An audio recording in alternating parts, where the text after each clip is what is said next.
Alors mes chers amis, il y a une question qui m'est posée des dizaines de fois chaque année en cette période de Hanouka. À savoir, où doit-on allumer la Hanoukia?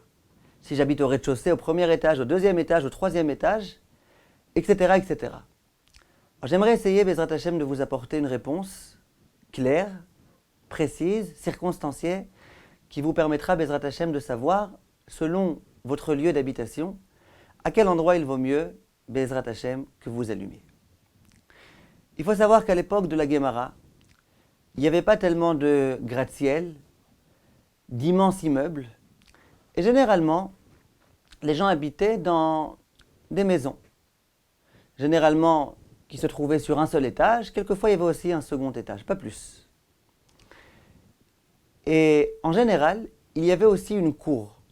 Ça veut dire que plusieurs maisons, immeubles, donnaient sur une même cour. Il y avait une cour qui servait à toutes les personnes qui habitaient dans les immeubles, et cette cour-là, elle donnait sur le domaine public. Dit le Shulchan Aruch, dans ce cas-là, que doit-on faire? On est 3 ou 4 à avoir une maison. Cette maison, elle donne sur la cour, et la cour donne sur le Reshut Harabim, sur le domaine public, sur la rue. Dit le Shulchan Aruch, dans un tel cas, on doit allumer à la porte de la cour. Pourquoi? Parce que, étant donné que dans la rue, il y a beaucoup de passages, lorsque je vais allumer ma Hanoukia à ce niveau-là, ça veut dire au niveau de la porte de la cour qui donne directement sur la rue, il va y avoir beaucoup de monde qui va voir Bezrat Hashem ma Hanoukia.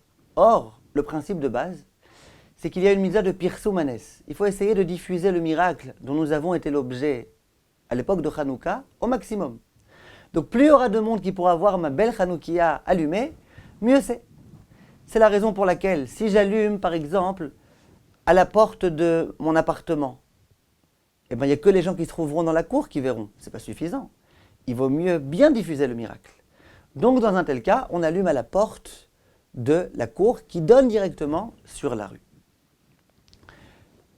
Ça fera dire à certains décisionnaires qu'au jour d'aujourd'hui, où généralement on habite dans des immeubles, il y a plusieurs appartements qui se trouvent dans chaque immeuble. Et bien certains décisionnaires vont dire que la cage d'escalier, elle est considérée comme étant une cour. De la même façon qu'à l'époque, il y avait des maisons, il y avait une cour commune à tous les résidents de ces maisons. De la même façon, là, il y a des appartements et il y a un lieu de passage commun qui s'appelle la cage d'escalier. Cette cage d'escalier, elle donne finalement sur la rue. Et donc, il y a des endroits, vous verrez beaucoup à Jérusalem par exemple, dans beaucoup d'endroits, il y a des personnes, où est-ce qu'ils allument leur Hanoukia? Ils l'allument au niveau de la cage d'escalier, sur la porte de la cage d'escalier qui donne sur la rue. Et a priori, ils ont raison. C'est ce qu'on vient d'expliquer. Il faut savoir que telle était l'opinion du Rav Eliashiv, Zecher Tzadik Livracha. Simplement, la plupart des grands décisionnaires ont réfuté son opinion. Pourquoi? Parce que, dit le Chazon Ish, lorsqu'on parle d'une cour, on parle d'une cour qui est habitable.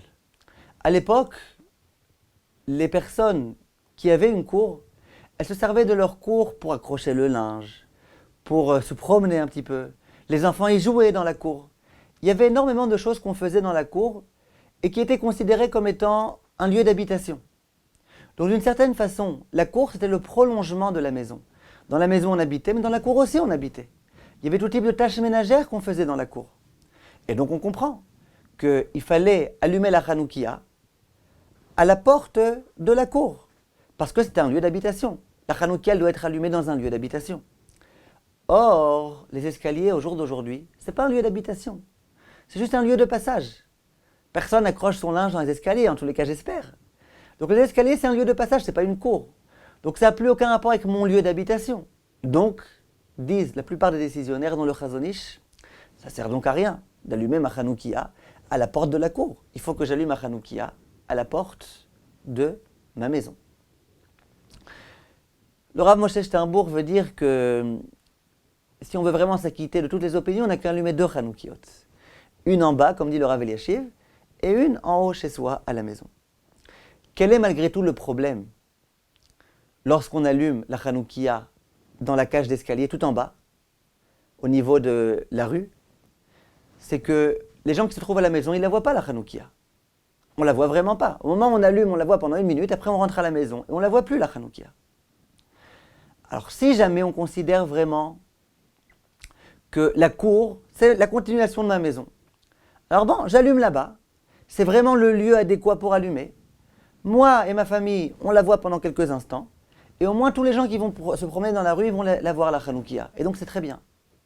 Mais si je considère que ce n'est pas mon lieu d'habitation, cette cour, donc pourquoi allumer en bas et priver moi-même et ma famille de pouvoir voir cette Hanoukia et de faire ce Pirsum Hanes à l'intérieur de la maison?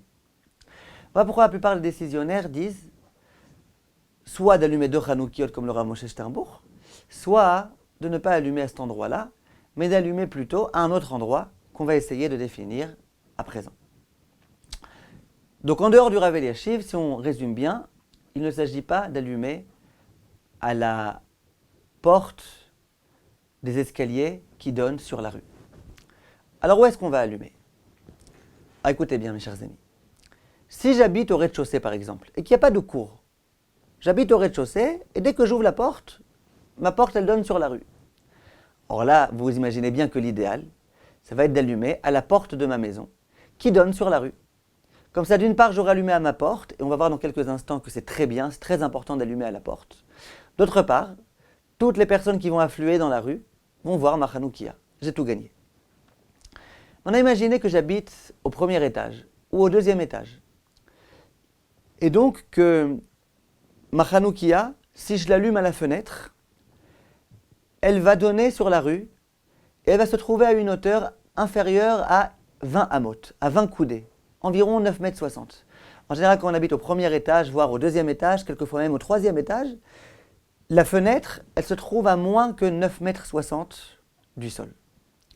Or, on considère que les personnes qui se promènent dans la rue, elles ne voient pas ce qui se passe au-dessus de ces 9,60 m. Bien sûr que si elles lèvent les yeux, elles verront. Mais les gens, en général, quand elles se promènent dans la rue, elles ne lèvent pas les yeux. Donc, tout ce qui se trouve à une hauteur de 9,60 m, c'est à la portée de vue, sans avoir besoin forcément de lever la tête. C'est la raison pour laquelle si j'habite au 1er étage ou au 2e étage et que ma fenêtre donne à 9,60 m ou moins de la rue, l'idéal c'est d'allumer à la fenêtre. Comme ça, à nouveau, toutes les personnes qui vont se promener dans la rue vont pouvoir voir ma Hanoukia et il va y avoir une diffusion du miracle extraordinaire.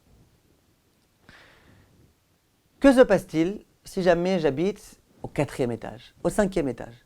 Donc les personnes qui se promènent dans la rue, on considère que normalement, elles ne regarderont pas, elles n'observeront pas ma Hanoukia. Donc a priori, je n'ai pas de Pirsum Hanes là. Les personnes qui sont dans la rue, elles ne verront pas. Vient le Rav Wosner et dit, d'accord, par rapport à la rue, c'est vrai que tu habites très haut, tu habites à 20 mètres par exemple de hauteur. Mais imagine que face à ton appartement, il y a un autre immeuble, un autre appartement, qui se trouve à la même hauteur que le tien. Alors, par rapport à ces voisins-là, qui habitent en face de toi, eux, ils verront ta Hanoukia. S'ils voient ta Hanoukia, et eux, par rapport à ta Hanoukia, ils ne sont pas à une différence de hauteur de 9,60 m, ils sont vraiment en face. Ou ils sont un étage en dessous de toi, un étage au-dessus de toi. Donc, ils la verront ta Hanoukia, eux. Dit le Rav Wosner, ça s'appelle aussi Pirsum Hanes. Et donc, dans ce cas-là, j'allumerai à la fenêtre. Pour qui? Ceux qui se trouvent dans la rue, ils ne la verront pas. Non. Mais ceux qui se trouvent face à moi, les vis-à-vis, les voisins d'en face, eux, ils verront ma Hanoukia. Et pour ces voisins-là, ça s'appelle Pirsum Hanes. Ça s'appelle avoir diffusé le miracle. Certains décisionnaires, tels que le Rav Eliashiv, tels que mon maître le Rav Sternbuch, ne sont pas d'accord avec cela. Et ils disent pas du tout. Lorsqu'on parle de Pirsum Hanes, on parle de la masse d'hommes et de femmes qui se promènent dans la rue, pas les quelques voisins qui se trouvent en face. Mais il n'empêche que le Rav Wosner donne cette opinion et qu'il y a pas mal de décisionnaires qui suivent cette opinion et qui disent que dès lors qu'il y a des vis-à-vis, on peut allumer à la fenêtre et puis il y aura un Pirsum Hanes. Imaginez que j'habite effectivement au 4e, 5e, 6e, 7e étage et qu'il n'y a pas de vis-à-vis. Donc si j'allume, je sais que personne en face ne verra. Les seules personnes qui pourraient voir, c'est les voisins qui se promènent en bas, mais eux, on a dit, quand on est à plus que 20 coudées, eh ben, ils ne vont pas s'allumer à lever leurs yeux pour regarder. Donc il n'y a pas de Pirsum Hanes. alors à quoi ça sert d'allumer à la fenêtre? Dans ce cas-là, dit la halakha, on n'allumera pas à la fenêtre. Ça ne sert à rien d'allumer à la fenêtre. La fenêtre, c'était pour ceux qui se promènent dans la rue. Mais là, personne ne verra, donc ça ne sert à rien. Alors dans ce cas-là, que fait-on? Dit le Shulchan Arour, dans ce cas-là, on allume à la porte d'entrée de notre appartement. Pourquoi la porte d'entrée? Parce que, dit la halakha, d'un côté, sur un des montants, il y a la mezouza. Si jamais je pose ma chanoukia de l'autre côté, eh bien c'est super. Pourquoi? Chaque personne qui va rentrer ou qui va sortir, elle va être entourée de mitzvot. D'un côté la mezouza, de l'autre côté la chanoukia. Si c'est un homme en plus qui passe et qui a son tzitzit, son taïd katan autour de lui, alors là c'est le grand shlem. Tout plein de mitzvot, à droite, à gauche, autour de lui. Et même si c'est une femme, à droite, à gauche des mitzvot. Et d'après la Kabbalah en plus, d'après la Kabbale, c'est très important d'allumer la chanoukia à la porte. Donc si j'ai le choix entre allumer à la porte et que personne ne verra, hormis moi et ma famille, ou allumer à la fenêtre et qu'il va y avoir plein de monde qui va pouvoir voir, là je préfère allumer à la fenêtre. Parce que l'idéal, c'est pas être entouré de mitzvot dans cette mitzvah-là. L'idéal, c'est qu'un maximum de gens puissent voir le miracle. Si par contre, dans tous les cas, personne ne pourra voir, donc ça ne rime plus à rien d'allumer à la fenêtre, alors là il y a un autre ordre de préférence. Et là, l'idéal, c'est d'allumer à la porte. Est-ce que j'allume à la porte à l'intérieur ou à l'extérieur? Si j'allume à l'intérieur, eh ben, moi je pourrais la voir bien, la chanoukia. Toute ma famille pourra bien la voir. Si j'allume à l'extérieur, nous on ne pourra plus tellement voir si on ferme la porte, mais les gens qui sont à l'extérieur pourront voir. Or, que fait-on dans ce cas-là? Le Rav Mordechai Eliyahu disait que si jamais j'habite, par exemple on va dire au 5e étage, imaginez qu'il n'y ait pas d'ascenseur dans mon immeuble. Donc les voisins qui habitent au 6e étage, au 7e étage, ils vont forcément monter les escaliers à pied. Donc ils vont passer devant ma chanoukia si je mets ma chanoukia du côté extérieur de ma porte. Et donc vis-à-vis de ces voisins, à nouveau, il y a un Pirsou Manès. Eux, ils vont voir le miracle, ils vont voir ma chanoukia. Si par contre j'habite dans un endroit où il y a un ascenseur, donc qui est-ce qui va la voir ma chanoukia? Ceux qui habitent au 4e, de toute façon ils ne la verront pas. Ceux qui habitent au 6e, ils vont monter avec l'ascenseur. Et donc ils ne s'arrêteront pas à cet endroit-là. Et puis imaginez que j'ai pas de voisin de palier ou que j'en ai qu'un, et que c'est un vieux grabataire qui se déplace jamais, qui sort jamais. Bon, alors finalement, à quoi ça sert de la mettre dehors? Autant la mettre dedans, et que nous au moins, les habitants de la maison, puissent profiter pleinement de cette chanoukia et puissent voir le miracle de cette façon-là. Voilà donc la halakha dans les grandes lignes. L'idéal, c'est de faire en sorte qu'il y ait un Pirsou Manès. Si j'habite à moins de 9,60 m de hauteur, je le mets à la fenêtre. Si jamais j'habite au rez-de-chaussée, alors là je le mets à la porte. Comme ça j'ai et la porte et les gens à l'extérieur qui vont voir, ça c'est vraiment l'idéal. Maintenant, si jamais j'habite à un étage élevé, ça sert strictement à rien de mettre à la fenêtre s'il n'y a pas de vis-à-vis. Et donc, dans ce cas-là, on préférera mettre à la porte de sorte à pouvoir accomplir ce qui est écrit dans la halakha et dans la Kabbalah, de pouvoir allumer à cet endroit-là. Imaginez que j'habite dans un endroit dans lequel il n'y a que des non-juifs. Est-ce que malgré tout, il faut tenir compte de ce Pirsou Manès pour que les non-juifs aussi puissent voir ma chanoukia? Pour que tous les non-juifs qui se promènent dans la rue voient ma chanoukia? Ou est-ce que je dis non? Pirsou Manès, ça ne concerne que les juifs. Donc si je suis dans un endroit où il y a des juifs, bien sûr il faut que j'allume dans la rue, sur la porte qui donne sur la rue. Bien sûr il faut que je donne sur la fenêtre pour que les juifs puissent voir. Mais si je suis dans un endroit où de toute façon il n'y a que des non-juifs, à quoi ça sert? Alors là disent les décisionnaires qu'on ne peut jamais savoir d'abord, là où on se trouve, est-ce que les personnes qui habitent ne sont que des non-juifs ou pas? Il y a plein d'endroits dans lesquels on pense qu'il n'y a que des non-juifs, en fait il y a plein de juifs qui habitent. Il y a plein de juifs qu'on ne reconnaît même pas, parce qu'ils ont beaucoup perdu leur identité. Ils n'ont plus de kippa, ils n'ont aucun comportement qui procède du judaïsme, mais malgré tout ils sont juifs.